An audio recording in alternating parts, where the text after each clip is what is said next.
Hello again. Just read a rather interesting article on WorldNet Daily. You're not going to have to look for it. The link will be attached. The title, America Punked on Gay Marriage. It starts off, a well-known pastor says America was punked on homosexual marriage, and he is trying to rally resistance to the Supreme Court with what he believes is a quote-unquote smoking gun. Actually, I'm inclined to agree with him, but I also see a problem. Carl Gallup, author of The Final Warning, Understanding the Trumpet Days of Revelation, argues the Supreme Court ruled only 2 years ago the right to define marriage belongs exclusively to the states. Then suddenly this year, the justices found that contention was wrong, that the states did not have the right.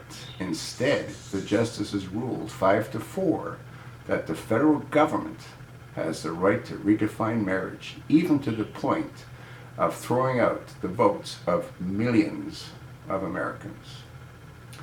Gallup says this nefarious legal reasoning opens the door for legislative action by the Republican-controlled Congress.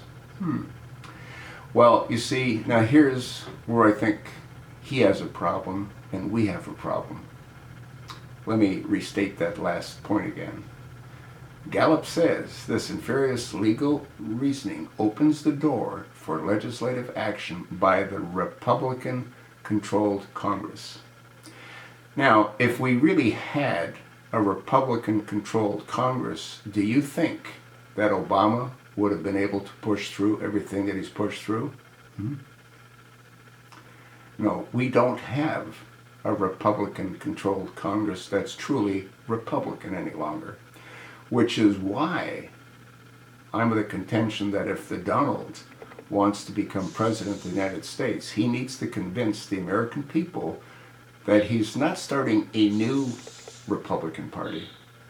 He's starting a new Republican Party because the existing one no longer exists. Carl Gallup is right. You've got the Supreme Court 2 years ago ruling that it's up to the states to determine as to whether or not. And now it's up to them? Wrong. It's up to them because Barack Hussein Obama threatened the Chief Justices with whatever he has to threaten them with. And again, in Justice Roberts' case, I've made mention of this countless times, his 2 little daughters that are adopted, or were adopted from Ireland. Only Irish can adopt Irish children, but that's a different story.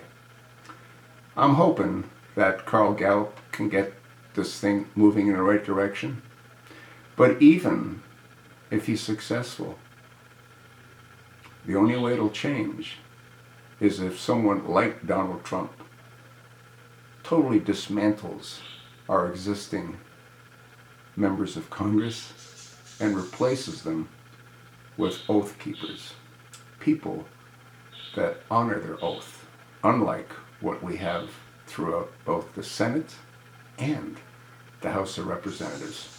We wouldn't be where we are today if we had a true Republican conservative party.